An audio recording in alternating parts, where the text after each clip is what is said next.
Well, the subconscious mind. And that's where we start to open the door and explore, well, what is the subconscious mind? What part of you is the subconscious, and what can it do? And how much of you is it? And it's really 99.999% of you. But that little tiny piece of us that's the conscious mind is kind of the president of our company, wanting to control everything, rule the roost, when in reality, the majority of who we are is rumbling away under the hood, kind of below our awareness a lot of times.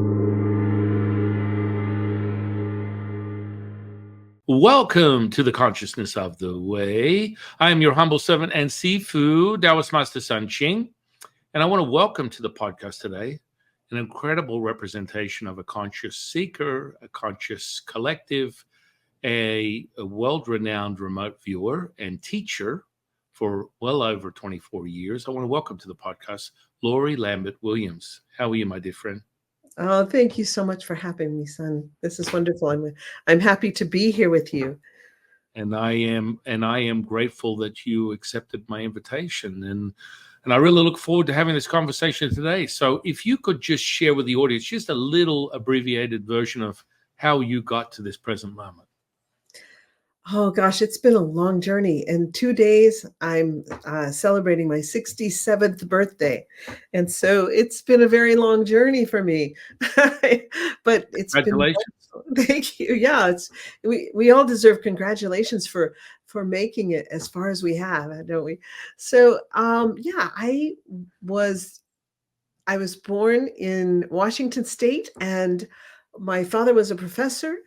And then as I grew up, I just had this tenacious desire to understand the mystery, that which none of us understand, the things that cause us to know things that there's no way we could possibly know, and to experience things that have no explanation. And I've been experiencing those things ever since I can remember. I had a near-death experience as a child. And ever since then, I was the weird one in the family that, seemed to have abilities that no one seemed to understand. And that led me eventually to finding controlled remote viewing. And two of my mentors, Lynn Buchanan, who was a trainer in the unit and a database manager, and Mel Riley, who was the very first soldier to be put into America's psychic spying military unit. And after it was declassified, shortly after it was declassified, I happened to run into these people and begin my journey as a remote viewer, and then as a teacher of remote viewing.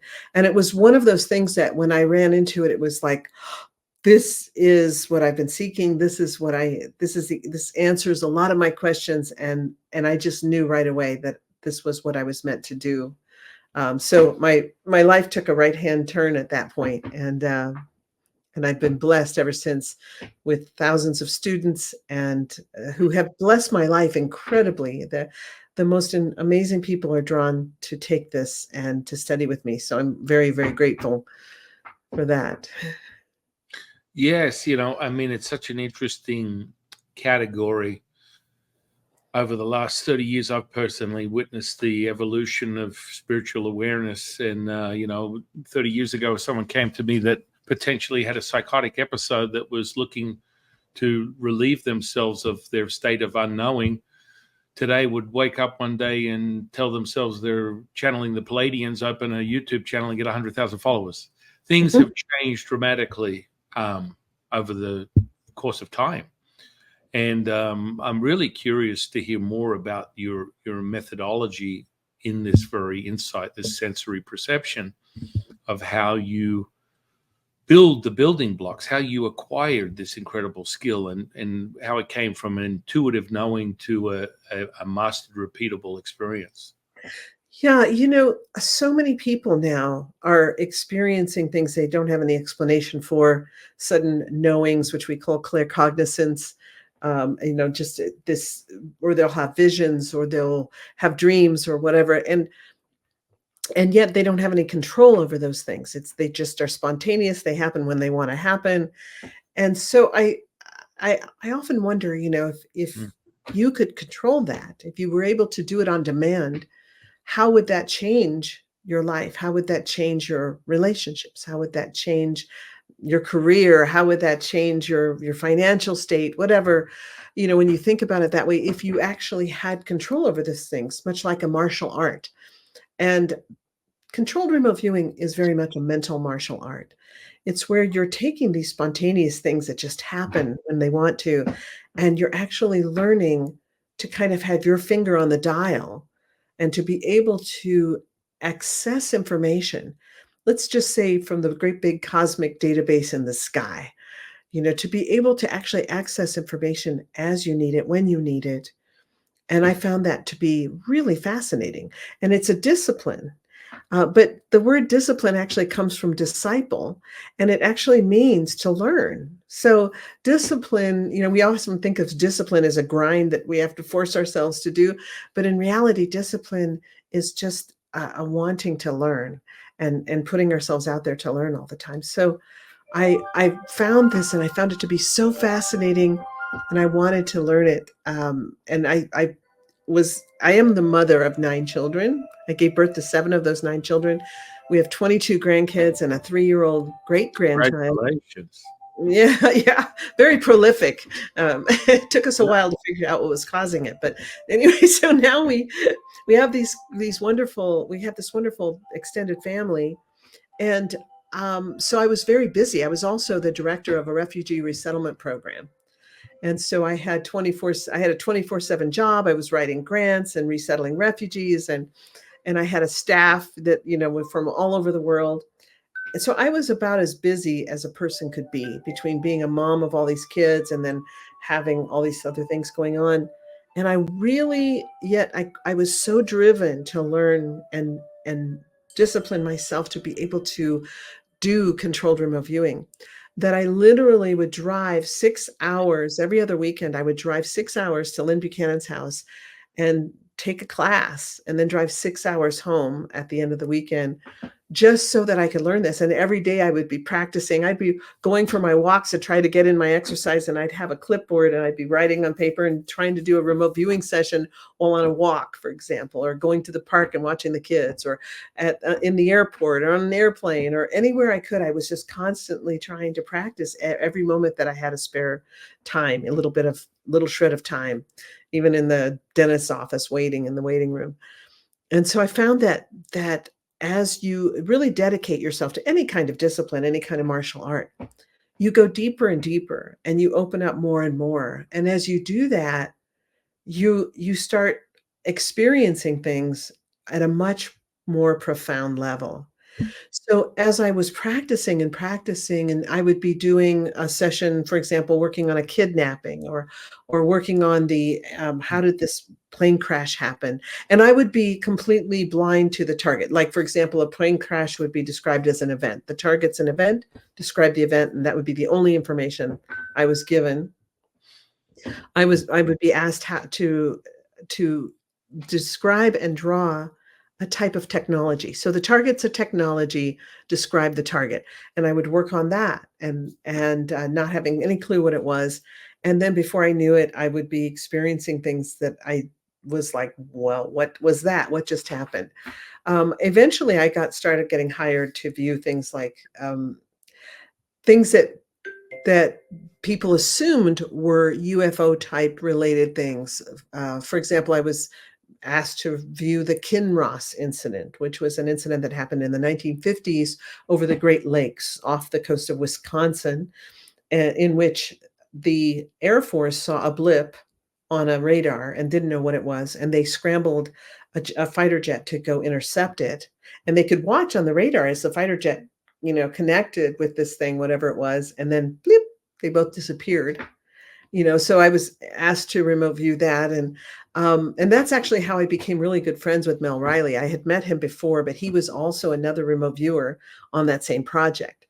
And interestingly, I had come from a background of being in a Christian religious group that it didn't really believe in UFOs. We never discussed UFOs. It just wasn't even on, part of our lexicon. So suddenly I'm remote viewing things for which I don't have any basis at all. and experiencing things that were just mind-blowing to me, and it just sort of blew my whole concept of reality wide open, to where I realized that reality is not at all the way we perceive it, and that my previous belief system had been very narrow and very, very defined. Whereas now my belief system, I still have a tremendous amount of faith. I have a tremendous amount of faith in life, in the universe, in the way that things unfold, even when they appear to be very negative or very destructive or whatever. I just have this faith that things are unfolding in a way that they're meant to. And like you and I were talking about before we started the cameras rolling, that reality is happening all at once. Time is happening all at once, and time is something that absolutely just has me enthralled, because many times when I'm teaching, we'll experience retrocausality. And if you're familiar with Dean Radin, I'm sure that's not a term that's new to you, but we'll actually experience time loops, and where the future actually creates the past, and these things I teach them, but then my students will experience them. And that's a whole nother thing. When you experience something, it's really different from when someone just talks to you about it, and you experience for yourself. And so I just love that. I love it when my students experience something and their eyes get big, and they just have a huge aha moment. So that's kind of what I live for, is working with my students on a daily basis, and producing for them, writing, making videos, teaching, anything that I can do to share more and help people experience their own potential, because we are so much more than we're taught that we are. So we have all this ability to explore time and space, or space time, in ways that a lot of people just don't have any comprehension of. That seems to be the lens of majority of the population until further noted. And that's really where conversations like today are so powerful. Any of my students, any of my subscribers, any OGs of the 126 experience, they're about the experience, the experiencer, the seeker. And we always talk about the fundamentals, which is, if you're thinking, you're not knowing. If you're knowing, you're feeling. Feeling is the register of reality. You're either contracting or expanding, and that visceral experience becomes your knowing.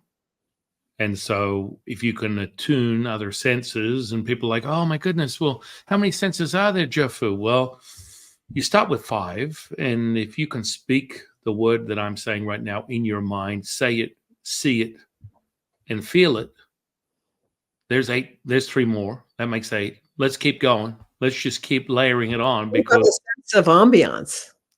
When you walk into a room and the air is so thick you can cut it with a knife, or you walk in and you have a sense of sacredness, or a sense of hallowedness, or a sense of spookiness. Those are all the sense of ambiance that everybody has. The blind, the deaf, everyone senses ambiance. So ambiance is another sense that people often don't ever think about or consider. So that's, another profile reality, right? yeah. And so, when you are experiencing these things and training people in them, what would be the fundamental basis of their entry level into this realization? You speak of what we call within Taoism chasing the dragon, the spiritual dragon. You get a hit. I get people all day long. They get a glimpse. They get this wonderment. I saw an apparition. I heard my loved ones. I see a future. I see a past. I got this sense. I mean, these are all just under the blanket of sensory perception. And there's really, in my opinion, no limit to potential. It's really your imagination. And then how can you self-realize, validate, repeat in this 3D reality, which I remind people, only way you can see it as a 3D reality, you're already standing in the 4th dimension. And with that, you're only one step away from the 5th, whatever that means, because I always go, let's jump from the 3 to the 5. And they're like, Jeffu, you missed the 4th. Time is so overrated. Don't worry about that. And it becomes, it's kind of like problematic for some people, because it makes them think too much. And organically, as much as most people tend to confess that, if they're in an intuitive based realization like the stuff that you're teaching people, the intuition, the heart center, the center of all things, is how you realize these things. And I'm just interested in more the methodology. Well, the thing about CRV is, sometimes if we get into talking about um, some of the things you just mentioned, there's certain people who will automatically just shut down. I'm sure you've experienced that. People who will just kind of go and they're just done. They're done talking to you. You're too weird. So so they just sort of turn away. But the thing about CRV is because the credibility that comes from that, it was developed for US military and used for 20 years by the US military, helps those like my father. My father would be, if you tried to talk to him, for example, about Christianity, he'd say, "Don't talk to me about the Bible. The Bible is just a book." He didn't want to talk about anything that wasn't tangible. And yet he always had a fascination with the mystical. He loved stories of the macabre and ghost stories and things like that. So when I mentioned that I was starting to study a discipline that had been developed for the US military, instantly he perked up and he was like, "Really? What is this?" Later, my mom would joke and she'd say, "Well, Lori and her spook show or something." She would joke around about it. And he'd say, "No, no, no, Kathy. Now, this is the real deal. The US military used this." So it would give some credibility to it. And because it had to be developed for the US military, it had to be kind of standardized, let's say. It had to be kind of made uniform. There was some uniformity to it and a step-by-step methodology, and then it was based on brain science too, between left and right brain and conscious and subconscious mind, which then it kind of opens the doors for a broader audience, because you can also get the left brain folks in who are kind of like, "Oh, I'm not really into this woo-woo stuff, but I like this because it seems to be very down to earth and grounded." And so then you draw in people like that. And I've had scientists from MIT take this course. I've taught this to a group of 70 forensic scientists. I've been able to teach it to people and my husband is a retired forensic scientist. And so, being able to teach it from people who have a very scientific bent, for me, I find it really exciting, because you can really bring it to a level where they can understand it from a scientific platform and from a step-by-step methodology based on brain science. And then we bring physics into it, especially with the latest discoveries in physics, which are defying so many norms and so many things. Every day they're finding something that completely blows their previous beliefs about things out of the water, as you know, I'm sure. And so when we start this class, we start with, when I'm starting with very basic students that are just coming in off the street, I like to start by helping them think about times when, for example, they're driving home on a route they drive every day, maybe from the office to the house, and they pull in the driveway and go, "I don't remember driving the last few blocks." Then who's driving the car? While you were thinking about what you're going to make for dinner tonight, or about that scumbag your daughter's dating. Well, while your brain was off in another place, your conscious mind, who was driving the car for you, getting you home safely? Well, the subconscious mind. And that's where we start to open the door and explore, well, what is the subconscious mind? What part of you is the subconscious, and what can it do? And how much of you is it? And it's really 99.999% of you. But that little tiny, tiny piece of us that's the conscious mind is kind of the president of our company, wanting to control everything, rule the roost, when in reality, the majority of who we are is rumbling away under the hood, kind of below our awareness. A lot of times we call it the limen. So if you were to have like an invisible barrier, an invisible membrane that separated awareness from unawareness, or consciousness from subconsciousness. So awareness being here, unawareness being below that. Then that membrane, we call that the limen. So everything below the limen is subliminal, and everything above the limen is superliminal. And so the thing is people tend to think like the identity with which I identify myself is the me, the Lori Hmm. sitting here talking to you is really just a minuscule part of truly who I am. And people don't realize that. They're very wrapped up in the ego, and they're very wrapped up in I'm Joe, or I'm Sam, or I'm, Loretta, or whatever. And that becomes, and all my efforts and all the things I want and everything I'm going after is all that matters, right? But in reality, that person is so temporary. We're here, just a blip on the screen. That's our lives, are just our lives in these bodies, in this particular body that I have currently. It's just a blip. But my whole existence is this massive thing. And once you experience that, once you experience who you are on the whole realm of reality, or the whole realm of consciousness, or the whole realm of eternity, or the cosmos, however you want to look at it, you discover, oh my goodness, my little time being Lori Lambert Williams is just this little tiny thing. So, it's like, yeah, I want to do as much as I can while I'm here, but I have this constant sense of this little blip that I am, so that it really helps to help you be more humble, because you realize that there's no sense putting a lot of energy into the ego, because it's so temporary.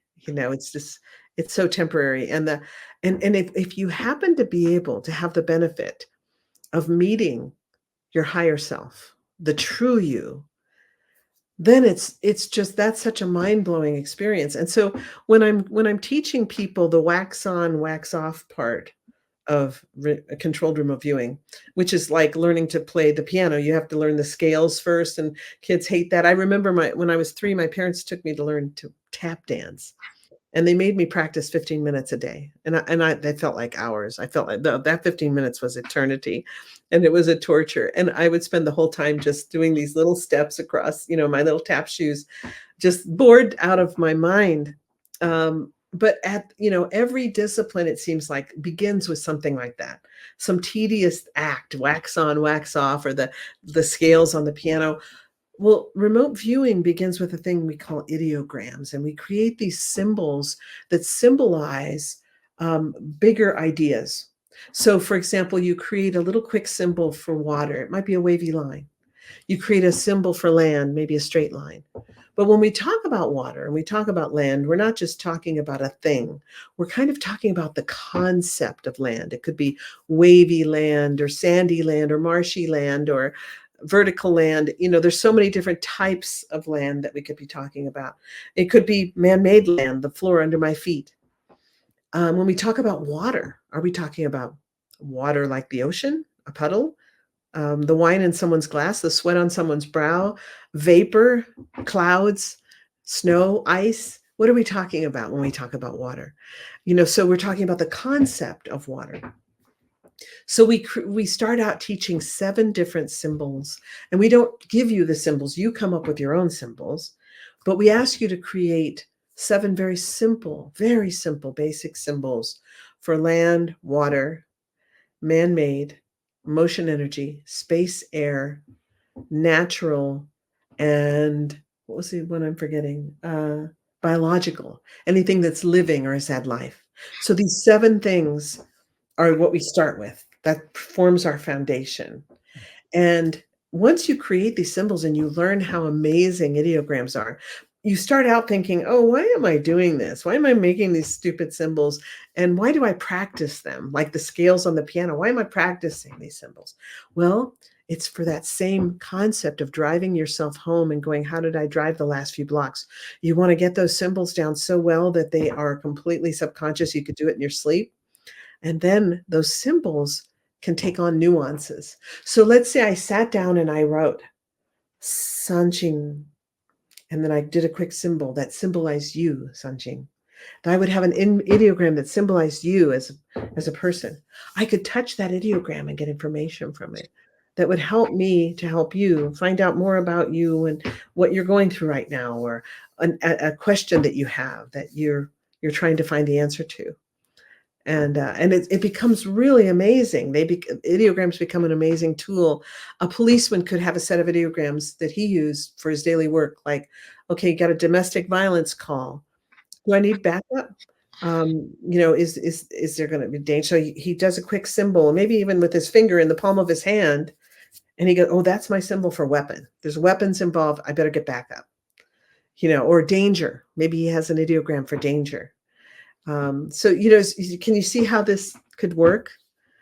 This No, I mean, it's absolutely. I teach people this very, very similar in it. When you access consciousness, you're getting your unconscious is speaking to you. A psychologist, a hypnotist would call it idiomotor response. And so I teach that within what we call body dowsing, which is more of an ancient Taoist technique. So you can identify power centers, vortices, ley lines, and then you're able to magnify the properties of that. And so, from the layman audience listening to what we're saying, this is basically like a divine transmission through your physical body that someone could use, muscle testing, things of that nature. Your unconscious is giving you a guideline, and every time you hit that particular image, it will validate whether it is yes or a no. Something simplistic like that will contract or expand.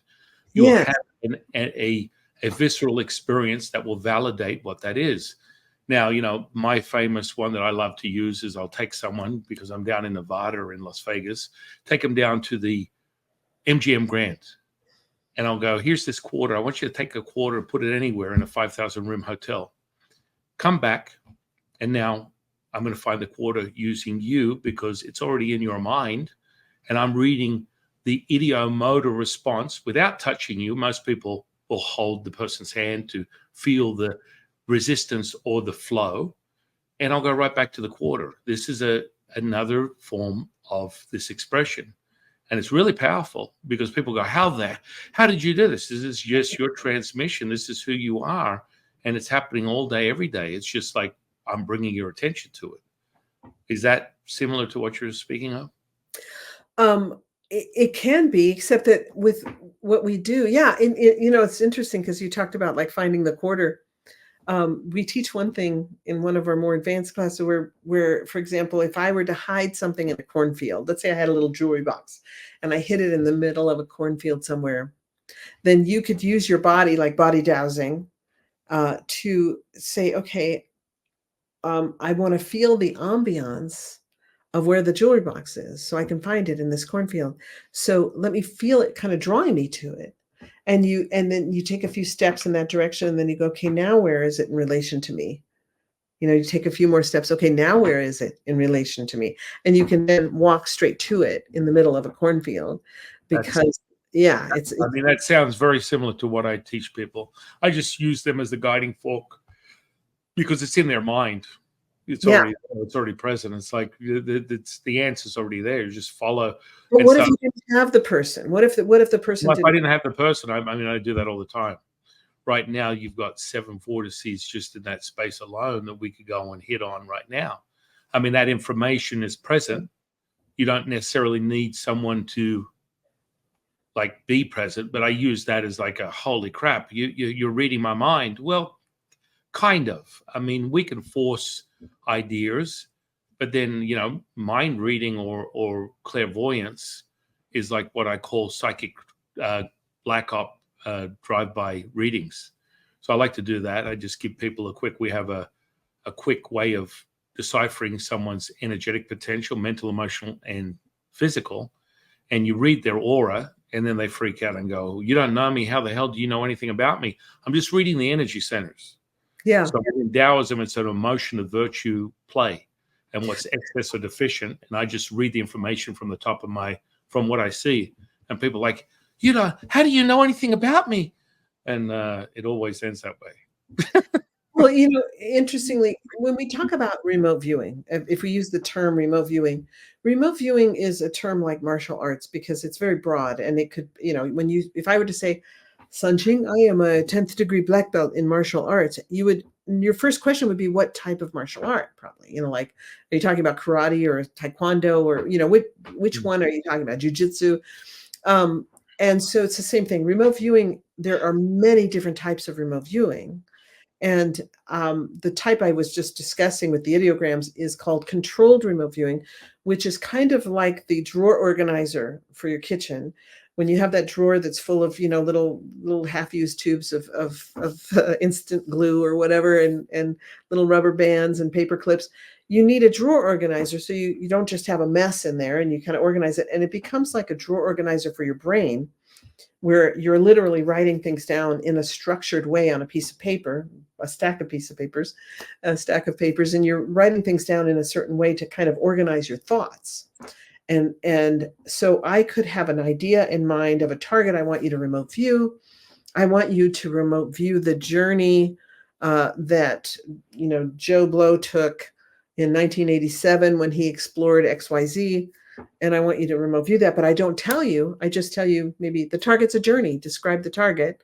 And then your job is to actually describe where and when and how and what took place. And you can actually do diagrams on paper and all the kinds of things as a remote viewer. And that's controlled remote viewing. Now, within that, there are many tools that we teach that go into dowsing tools. We go into symbolic tools. We have all kinds of different tools that you can grab, just like when you're building something and you need a Phillips head screwdriver, right? Or you need a hammer. So we have tools within that, and the tools fall into phases. So we have phase 1, which has the tool of ideograms.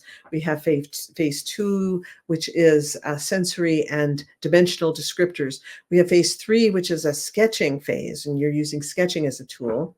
And every sketch becomes a two-dimensional ideogram where you literally can touch it and it gives you information. You touch it and say, I would like information about this. I would like information about that. Then we have phase 4, which breaks everything out into 8 different columns.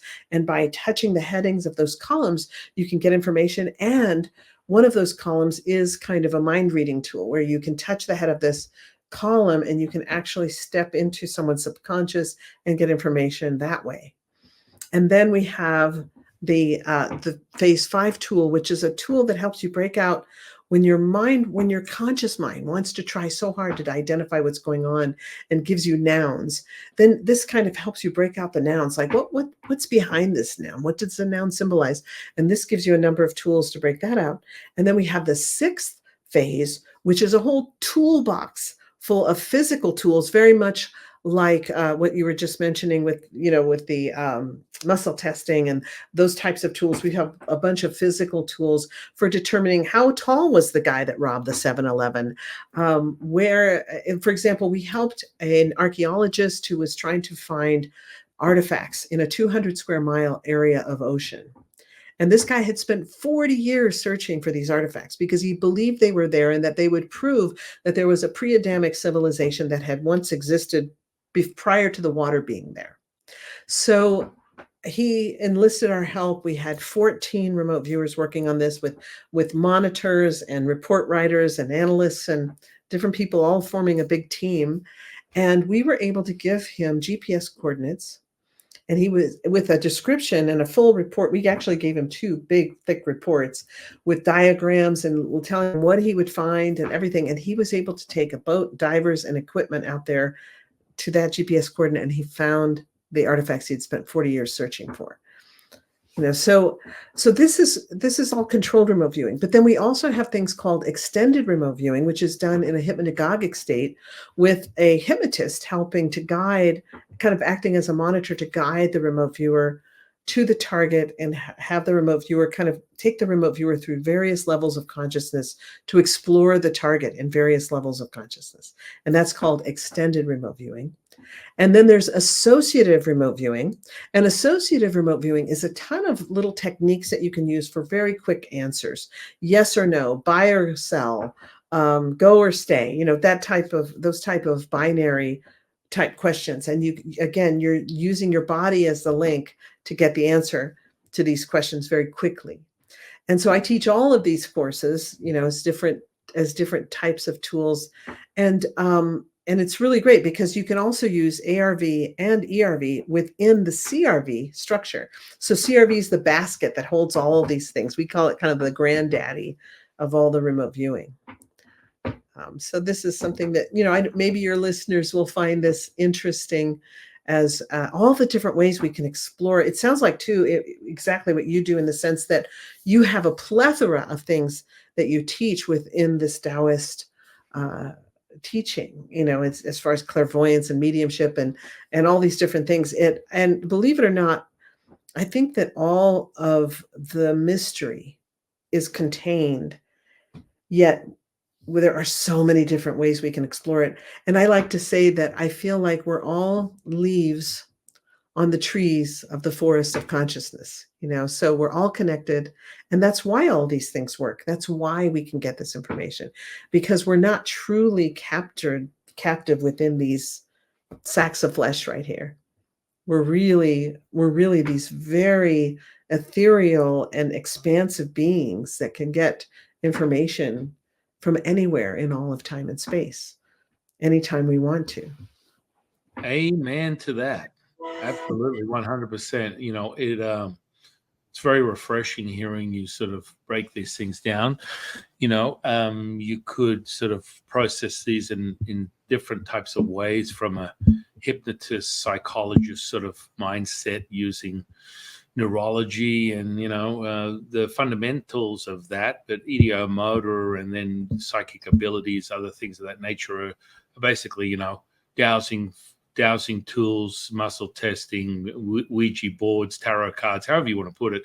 Your favorite book, you just speak to yourself, echoing in your mind, and your unconscious will speak loudly and give you the very answer that you're looking for. But for me, it's about the validation. That's where the Taoist alchemy comes into it, which I believe, being a biased fanboy, an ordained priest in 2 lineages of Taoism, I'm a little bit of a fanboy.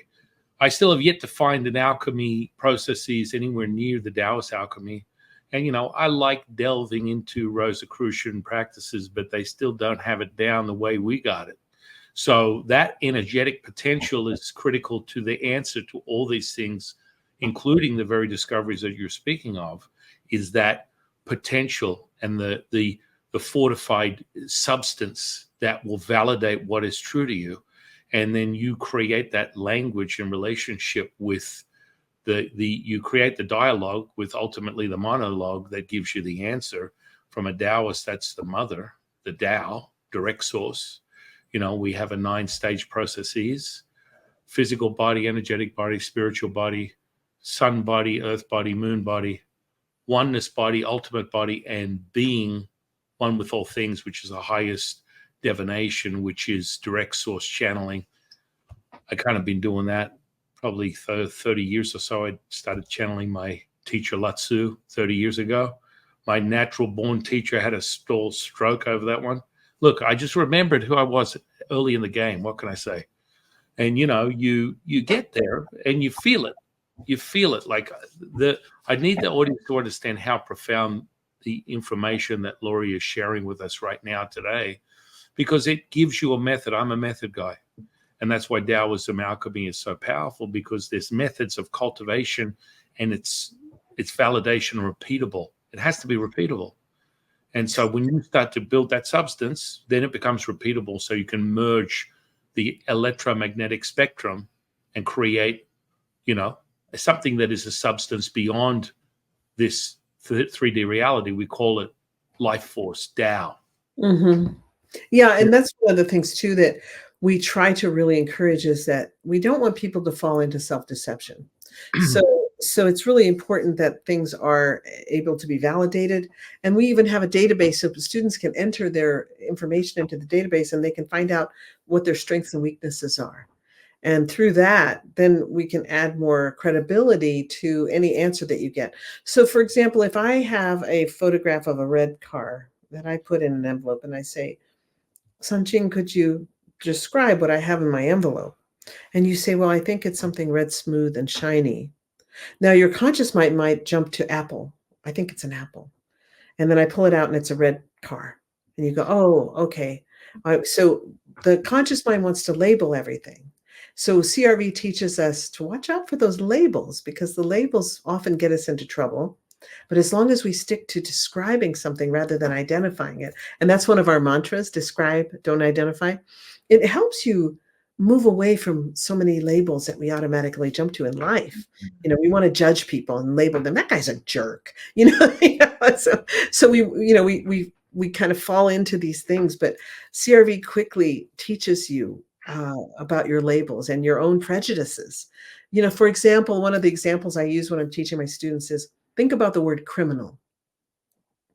And I say, everybody just shout out a word that you think of when you think of criminal. And they'll start shouting out words, and they'll say, oh, pockmarked, drug addicted, violent, this. Oftentimes they'll say things like male, or they'll say things that ethnic, or they'll come out with these things, and all the stereotypes and all the prejudices start coming out. And so we make a cloud around the word criminal of all these words these assumptions that were made.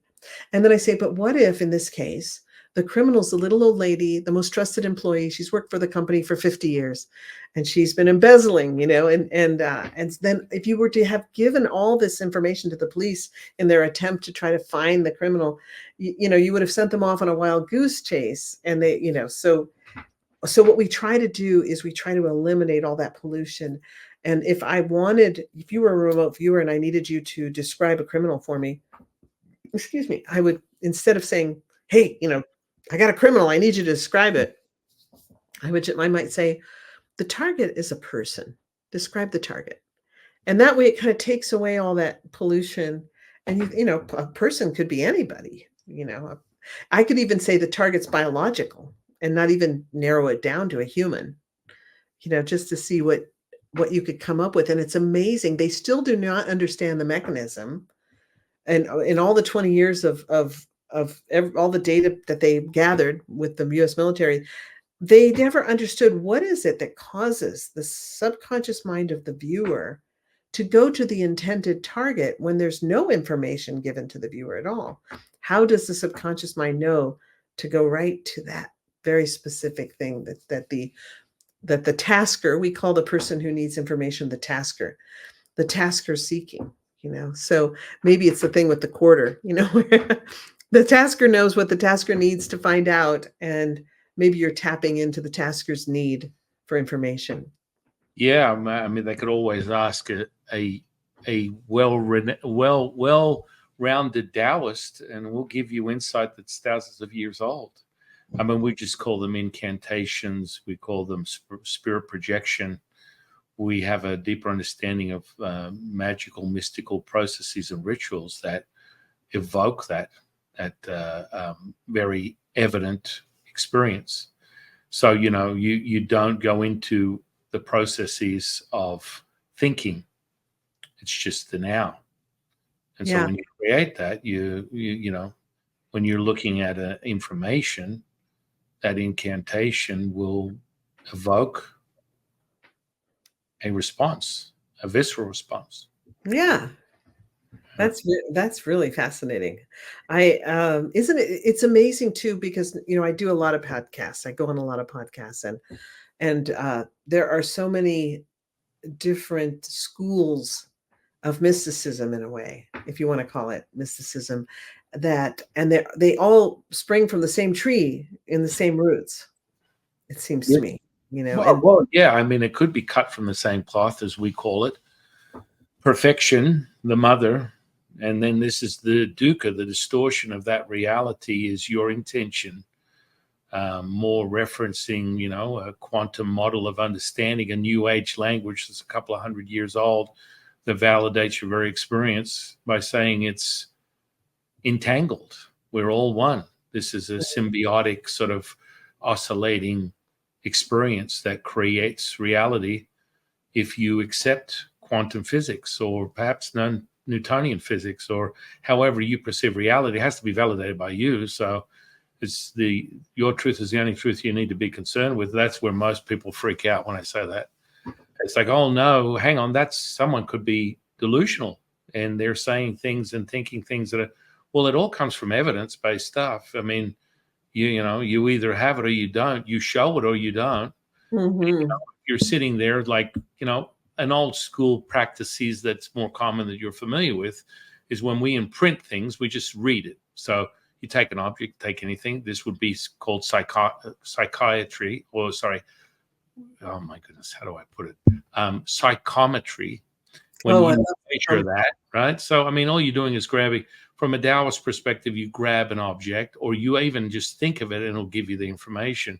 This is how I drive down the highway at 100 miles an hour and people just move out of my way. Oh, it's the speed. No, I've already fed the intention. There might be one or two laggers that are fearful and they sit in their own fear that stops them from moving to the right-hand side. But in reality, they're all reading the message they need to move. 10 cars in front of you, want to do a straight line. How many times do you want that to be validated before you go, there's something there. Oh, the parking ferry. Let me see. If I go down and I imagine in my mind driving towards the supermarket or whatever, I want a parking space out front. I do it once, I do it twice, I do it 500 times. After the 500th time, you're going to go, you know what? Maybe it's not just because I'm wanting a parking space at the front and someone's always going to walk out and I'm going to get that parking space.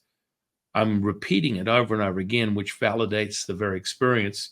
And it's only because it's the present moment that they're not creating this emotional content that makes it so difficult when, they're just in their own way, the ego state you mentioned earlier, that makes it problematic because now you're subject to a distorted reality, not just evidence, information, as you would put it, describe it, not what was the describe, don't identify. yes. Amen to that. Exactly. When you're not identifying, you're just describing the very essence of things. If I pick up this cell phone was created by someone who's 1 inch away from imminent death in some type of slavery encampment that gets paid one cup of rice a week and is probably a slave, a human slave in today's society in 2024. And I'm propagating that and perpetrating that very, I don't know what you would call it, but it's an attack on humanity by allowing that to take place, by purchasing this item. Yet people go through every day thinking, hey, is it that simple? Yes, it is. And, never dismiss what's coming through. As you said, write it down. And there's a process. You start filtering it and creating your own communication that, in some degrees within a Taoist path, we develop an audio state where you can hear it. And it's just, again, it's a process. It's just a cultivation. That's why the energetics to me are the most important thing, because then you have this ability to move and transform and transmute energy, and it will give it to you, and you use the tuning fork to validate it. And I can see very clearly from everything that you've shared with us today, that information from the method and the system that you're teaching people is so powerful. And it really doesn't have to be that difficult. No. In fact, it was interesting because when I had been teaching for many years, and then in 2019, and a lot of my teaching was just word of mouth, and then in 2019, I decided I wanted to put out a free course. And I had just started working with this man who was going to help me with, with the marketing thing, helping me kind of. He was like, "Well, would you like to advertise this?" And I remember I was kind of like, "Oh my gosh, do I want to advertise it?" I was like, "And what will that do?"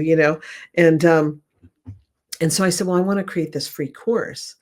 And so he's thinking I'm going to create like a little PDF one-page thing I'm going to give away or something. And I said, no, this is going to be a full course, and it's going to be 4 parts, and it's going to go over 4 days, and they'll get a part every day. And I said, because the only way that people will really understand this is if they experience it firsthand. They can't read about it. They can't watch me do it. They've got to experience it. So I want to teach them, and I want them to be able to experience it without having to pay for it. And he's like, "But Lori, no, this is a real course. You could charge for this. This is too much to give away." I said, no, because I have to give this away. So I created this free course, and you can still get the free course. I mean, it's right on my website. You just click on it and you can have this free course, because it's the only way for people to experience it. They've got to experience it firsthand. That's all there is to it.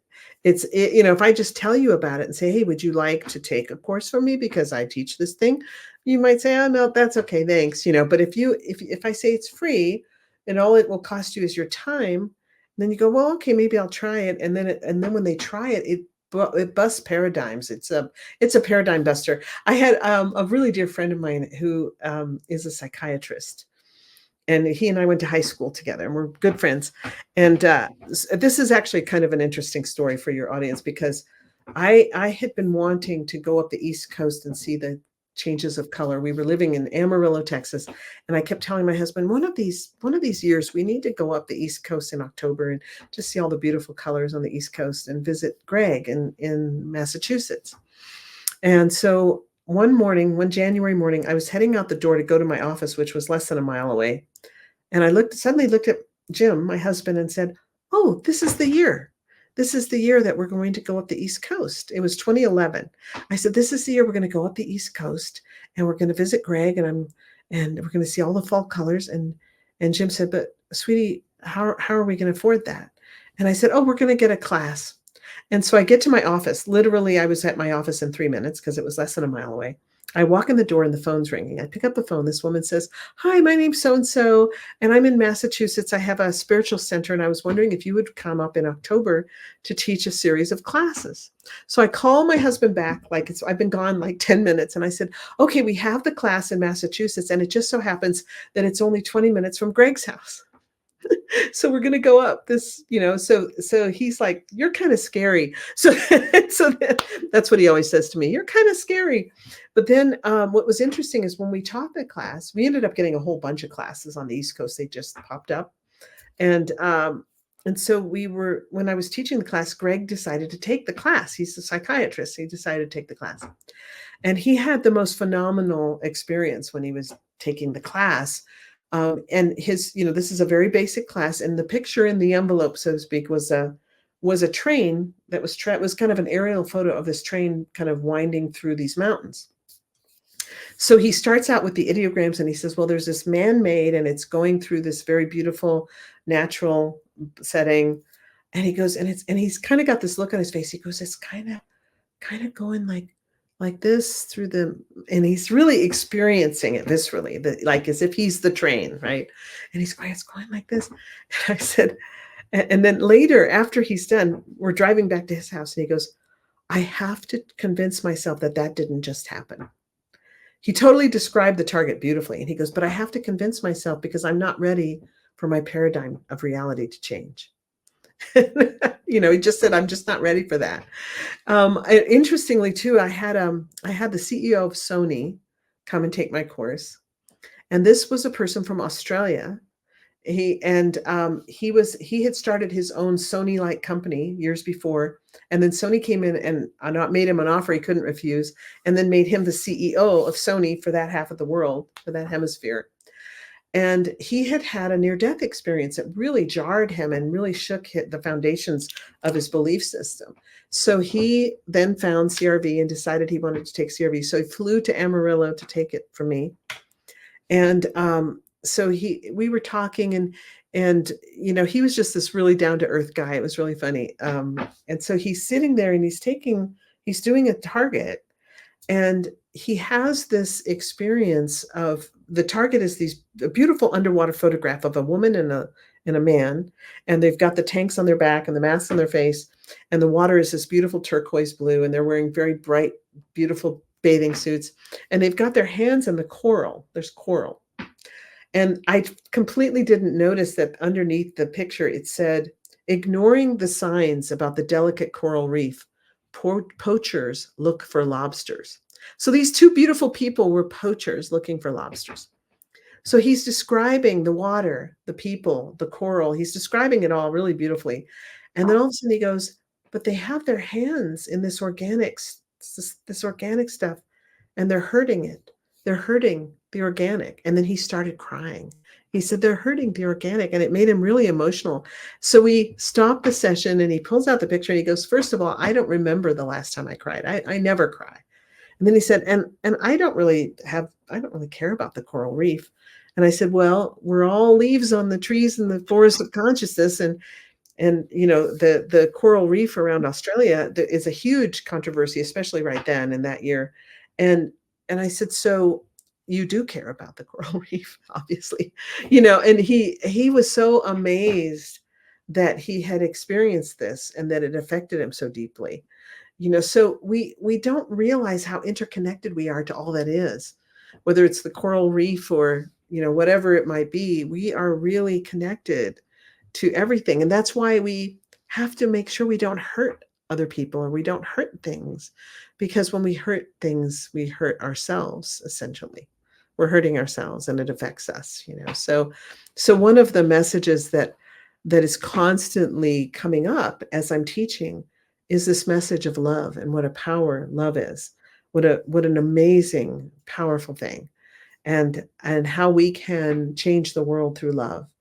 You know, but that love is much more than just that little word of like, I love you. You know, it's so much more than that.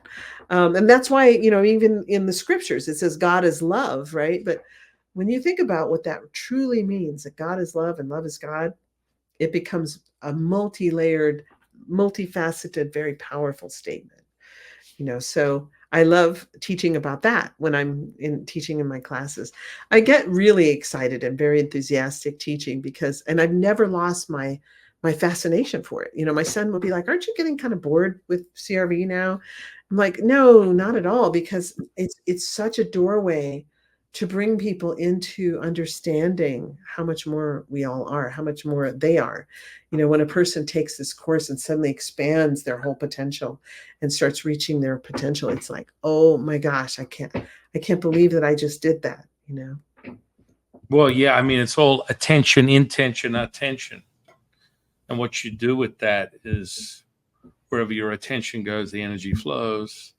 So the old expression, you're selling your soul. Most people that I end up on my doorstep are attorneys, healers, psychics, psychologists, mediums, Reiki masters, chiropractors, Chinese medicine doctors, anyone that you can think of that is in this idea of in service. But the truth is, your potential is realized when you are not of this body. Mm. So when you limit yourself, then you will be exhausted. You are not the bellows, which means that you reflect on this flesh and blood that you see before you. That's a reflection in the mirror, is not the truth. It's a distorted sort of anchor Yeah. to consciousness. And so when you accept you are all things, then you become abundant, timeless, endless, limitless, infinite. But that crossover is, you know, conceptual for most until otherwise noted, until that energetic potential has been fortified within methods or systems, either yourself teaching it or myself, understanding how to maximize this potential, realize that the life force is not coming from you, that you are taking it from the source, and you Hmm. can access that information. And then all of a sudden, you have this incredible serendipity moment, this synchronized moment that you speak of, that you're never exhausted, you're never tired of this seeking, Yeah. because that's what you are. You've tapped into the present moment, what we call the Wu Ji, the stillness, and you are experiencing what Taoists called Wu Wei, effortless action, effortless effort. It's called the flow, baby. And when you get there, you experience this. There's no end. I mean, I look at people, and my children. I'm a father of 6 myself. My children look at me and go, Dad, you get up at 3, you do your so-called uh, cultivation, which I train for about 3 hours in the spirit realm, and then I start my day and I finish at midnight, 1 a.m., and do it all over again, because that concentrated of time within this physicality can be magnified tenfold if you know how to, what we call chi pack, or saturate the cell within the physical flesh, and you nurture that on the journey of immortality realized within the Taoist alchemy practices. And so that's where you get me excited when you talk to me about your love affair with this mystical, conscious seeking, self-evident journey that you teach people. And that's why anyone that could be so lucky, coincidence-wise, to fall upon you or your teachings are more than that. They are just synchronizing with the very message that you're transmitting as the one, the consciousness, the now. And it's beautiful. It's absolutely beautiful to hear that. That brings us back to that word love, which to me, as a Taoist, is sort of subjective, because we always start there as a baseline, because most people have a hallmark version of that until otherwise noted. Until they regulate their energetic potential, you have this hallmark version. And so as a Taoist, we start with love, because love to me could be rainbows and bunny rabbits, and to you it could be unicorns and razor blades. We're not sure at this point, because it's a distortion of your humanistic experience. And then you give people this thing called gratitude. And I can give someone $5 or a compliment, and they're going to access that state instantaneously without having to guide them. They just go, oh, I'm grateful. And then ultimately we call it accepting and allowing all things, which puts you in servitude. I love gratitude. It's almost a state of bliss. Every now and then, I'll be lying in bed and I'll just feel like I'm floating in a cloud of gratitude. And it's so blissful, and it's so hard to even describe or define, because it's just this amazing emotion, or this amazing sensation of gratitude for everything. Just it's I love that. I think it's a state of being. Don't you think gratitude? It's just a state of being. Well, it's a fast access point to being conscious, right? Yeah. And so that falls into this servitude, this place of selflessness. Once you accept and allow all things, you are in service. And most of my students start off with, no, Jufu, I want the internal alchemy. I want to levitate. I want to, electrocute people. I want to do instant healing. I want to do all that. That's good. We're going to teach you all that good stuff. That's great. But the bottom line is you're in service to others. That is the ultimate default of your reality. And you become selfless, this selfless act. And they're like, whoa, but service to others. That means you're in service to yourself. Your gift is your offering. And people seem to forget that. It's like, come on now. I mean, we have an incantation that we use all the time within Taoism from my teacher, the Jade Emperor. A power abundant in its giving, you will receive. Unifying the body with the spirit with the energy, bringing heaven to earth, transcending all is one is all, revealing perfection manifest. That is your gift. That is your offering. That is your gift. That is your offering. That is your gift. That is your offering. Now, that somatic expression of visceral joy that we both shared in right now is a validation of truth. What does that mean? It's just a very powerful, palpable substance that is resonating. It's expanding. And that's exactly the whole self-evident present moment. And so, when you get into the deeper nature, I just love the processes that you have for teaching people to remember this very present moment, to access that information. It's an art form. It's a skill. It's available to everybody. You just have to find someone that can actually teach you that.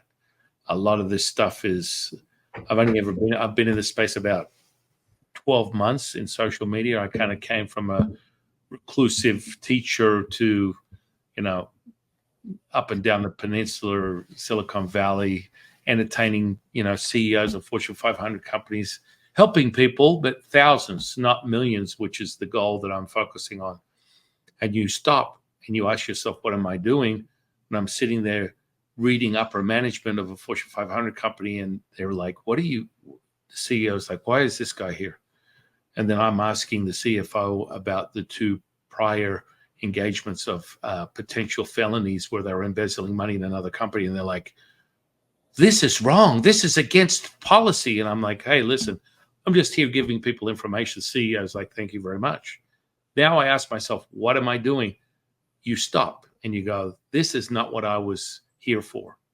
This is entertainment value stuff. And you start moving away from the idea of, this is all about, helping and healing people. And that's always been my purpose, for people that can can finance my existence for the 1,000 people I help a day that don't have a penny to their name is really how it works. You know, it's like you must also identify with this 3D reality. There's an energetic material substance that you use. And if you tune to it, create the resonance, right?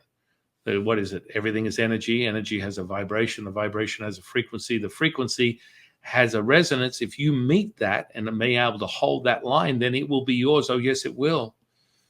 And so that resonance is kind of like how you create, you know, all these type of things. But yeah, social media to me, recently having done several hundred podcasts in the last couple of months, 6 months maybe, I do about 5 a day. And that's not including my own that other people interview me, but I do 5 a day personally. Wow. And you meet people that are incredible. And then you meet people that are still on their journey. And there's nothing wrong with being wherever you are. Always remember, if you dismiss someone else's belief system, you dismiss your own. So you kind of like always reminded as a Taoist, there's a million ways up the mountain, but we call it yin and yang. Both sides merge together, meet at one point, and become one with all things. And so, you know, this is the journey that we all get on, that symbiotic energy chill that we continually have throughout this conversation is the validation of that. You have it, you experience it, you know it. And people are like, well, how do you know that? Well, I see it first and then I feel it. And that's just because I programmed as my dear friend Tom Campbell would say, the large consciousness system. I programmed it that way. This is how I want the information. The monologue for me is this. I lay it out this way. And that's why I think it's so powerful. My students are going to be like,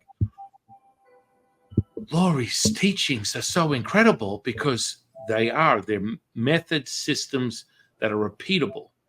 It's so important that you have that, or you're delusional at best in this sort of like potential psychotic episode that you're having, unless you can start validating these things. And that's where it's come in. Yeah, it brings a concreteness to it that's very reassuring for a lot of people. And if anybody wants to access the free class, it's just in my website at intuitivespecialists.com with an S at the end of specialists. Intuitivespecialists.com is the website, and the free class is right there. You'll see it. It says free masterclass, and you can just click on that. It's an easy way to get it. I would encourage the audience. I was just going to say that great minds think alike.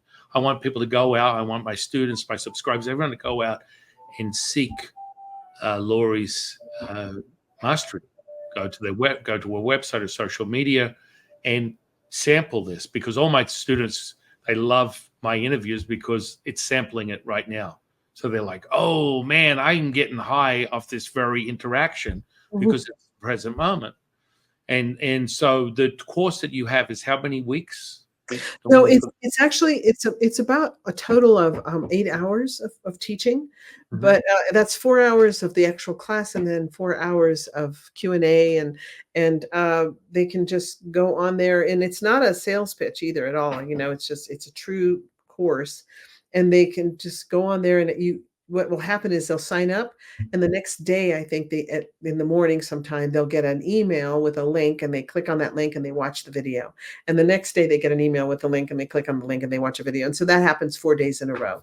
And if they want to actually get involved with you, do you offer one-on-one sessions or things of that nature, or is it more just a group setting?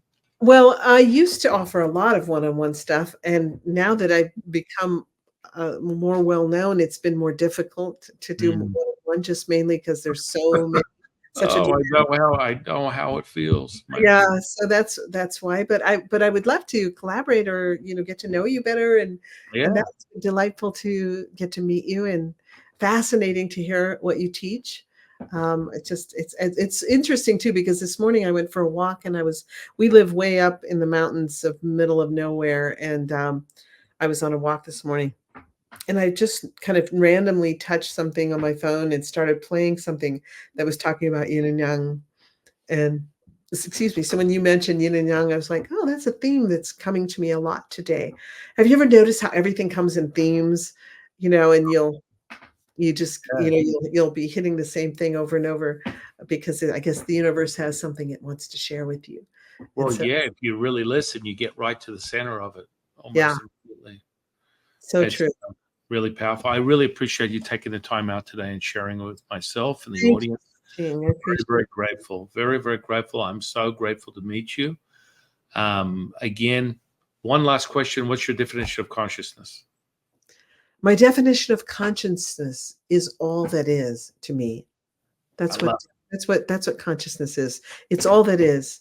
And and so we're a part of everything. And I had the most life-changing experience last year when I really wanted to connect with who I truly am. I said, I really want to experience who I truly am. I feel like I need that experience. And I had this experience of this beautiful sculpture coming up out of the earth and going up into the cosmos. And it was this gorgeous color of pale blue. And it was almost like marble. And it was just this shape. It didn't have any it didn't look like a thing. It was just this piece of sculpture that just kind of abstract went up there. And that was me. And as I experienced myself as this gigantic sculpture going up into the cosmos, I was filled with this sense that everything in the cosmos, everything in consciousness was honoring that this that was the true me of for coming here now and for experiencing everything and for going through everything I've gone through and for taking that time, for being conscious, for being courageous enough to do it. And I saw that the courage it takes to come for everyone, the courage that it takes to come and incarnate in these bodies is really phenomenal. It takes a tremendous amount of courage, and that we should honor ourselves for being that for this part of ourselves. But I also had another experience, a totally separate one on a different occasion where I experienced a number of realities simultaneously.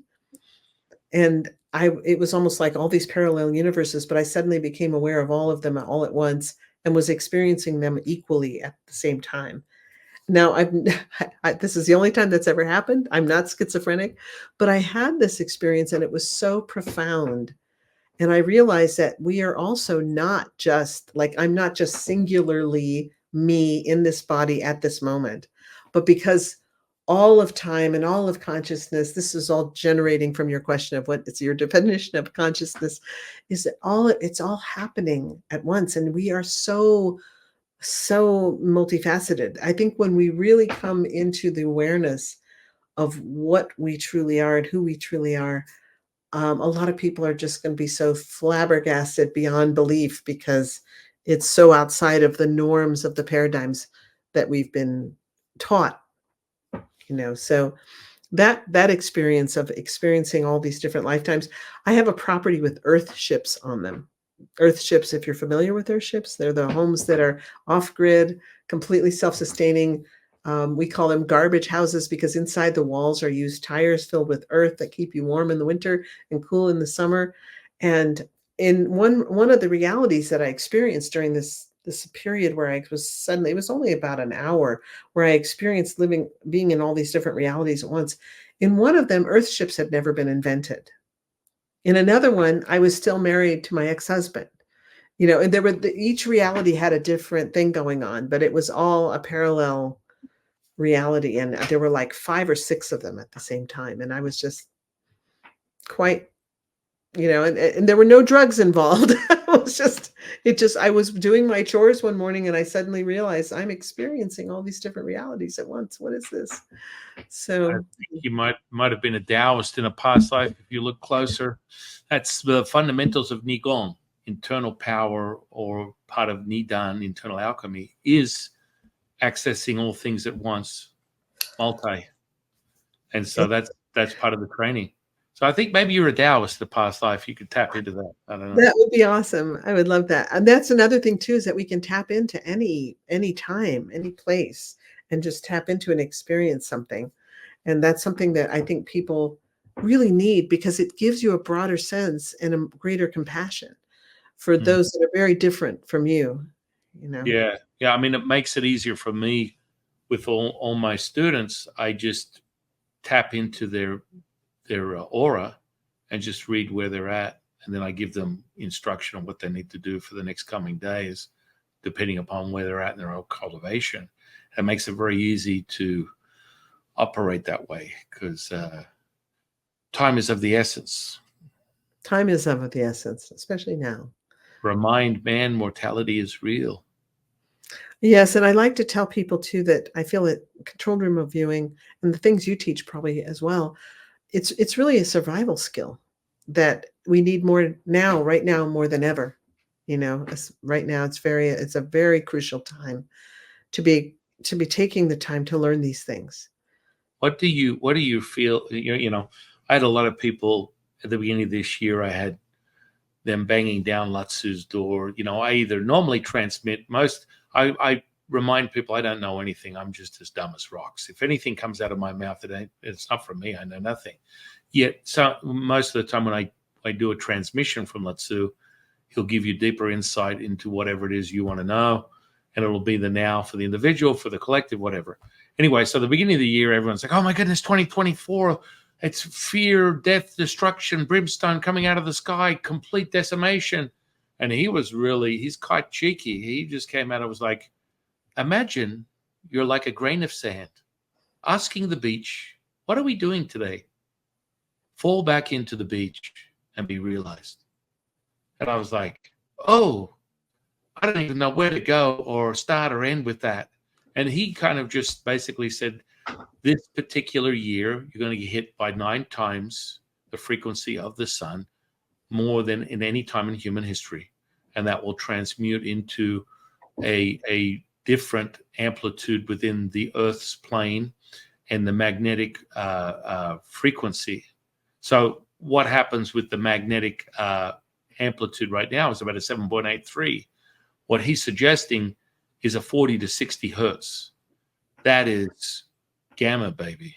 And that, most people are like, no, at the end of this year, the world is going to end, and, financial ruin and death and destruction and the next apocalypse. And I hate to break it to you, but that's not the message I'm receiving. And I kind of believe a little bit higher, in a higher state of awareness, that if we collectively stay within this attunement, and we all do, either yourself, myself, we collectively share people's remembrance of who they are, that we can attune to this higher state. What are your thoughts on that? I love that. I love it that you shared that, because so many times when I'm getting ready to do a podcast, or I'll start a podcast, and the podcast person will go, "Well, what do you think about this scary thing that's about to happen? Or what do you think about that other scary thing?" I like to say that I feel like so much of reality depends on us, and where are you putting your attention, and where are you putting your frequencies? Are you focusing on fear, or are you focusing on the reality that you want? I feel that let's say that someone's fear that the world's going to end at the end of the year is true. Let's say that it was true. Well, that's the thing that they're missing, is that we are eternal beings, and this is a blip. So even if it were true, it's going to be okay. It's going to be okay. You'll be okay, and everyone you love will be okay. And it's this is all much bigger than we are, but yet we're all a part of this bigness. And so therefore, if you have that faith, that knowing that you are an eternal being, and that this awareness that you have of this body, this flesh, and this time, this moment in time, and this ego that you think you have, then if you let go of that for a few minutes and expand out to who you truly are, and how where you truly are in time space, you realize that, no, I'm everywhere. Kind of like Everywhere, Everything, All at Once, whatever that movie was. What was it? Everything, Everywhere, All at Once. We're everywhere all at once, and it's all going to be okay. And I hope that doesn't sound flippant. No, You no, know, not at all. I mean, any of my students would understand it. I mean, we talk about the elements, we talk about the universe expression. That's how we speak within a Taoist model. It's the universe and your symbiotic relationship with it as one, or as a seeker. That's the whispers of the universe that give you guidance to the mother, which is perfection. And so fear is nothing more than a construct of the human condition, which is the distraction. It comes right from the Tao Te Ching. The way to walk is not the way. The name that's named is not the name. So if you are stuck in this very limited viewpoint, then you are going to be disappointed, because this is all that it is. When you are fearful, it is a distraction of your micro of a macro and turbulent universe that can be altered and regulated by how conscious you are. That's it. There's an old quote that says, "He feared a fear, and it came upon him." Mhm. So I truly believe that. I think that we, people will focus on something so intensely that they actually draw it to themselves, and then it happens. And so, yeah, at the same time, for those who might be suffering, or who might be going through really hard times right now, I don't want to appear flippant, or like, "Oh no, that's not real," or "You just brought that on yourself," or those kinds of things. Because I also believe that when we do, and believe me, I've experienced lots of trauma in my life, but yet I know that every bit of trauma that I've experienced was something that was actually a gift that taught me something that enriched my life and helped me be able to help others. Because I've been through so many things that people bring to my door and say, "I'm going through this," and I'm like, "Okay, I went through that." Or I'm experiencing this. Yes, I've experienced that. We comfort others with the same comfort we've been comforted with. So sometimes we're going through things just to help enrich us, to make us deeper, to make us more compassionate, to give us greater wisdom. And so it's not that life is just a bowl of cherries and we should just all be Pollyanna, but it's just that when, after you've experienced a lot of hard things, you suddenly kind of start rolling with the punches and go, "Okay, so actually, you know, every emotion is like weather. I mean, today it's raining, tomorrow it's sunny. Um, so we learn to experience the emotion and ride the waves, and just say, okay, this is a facet of reality for me right now. I don't believe it's all of reality. I think there's a lot of reality that, like, if that we are all experiencing all at once. But this is the part I'm aware of right now, and this time of talking to you, Sanji, this is my a moment of awareness in this present moment, and it's beautiful. It's just beautiful, and it's who we are right now. So anyway, I feel like kind of sometimes I hope that this isn't just a massive rambling for some people who are going, wait a minute, what you got? No, you pieced so many things together, my dear friend, today.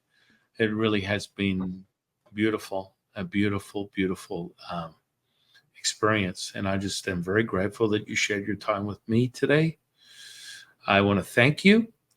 And I want to thank the universe for bringing you into my life. I want to thank the audience for sharing their time with us today. And I am your humble servant and Sifu, Taoist Master San Qing.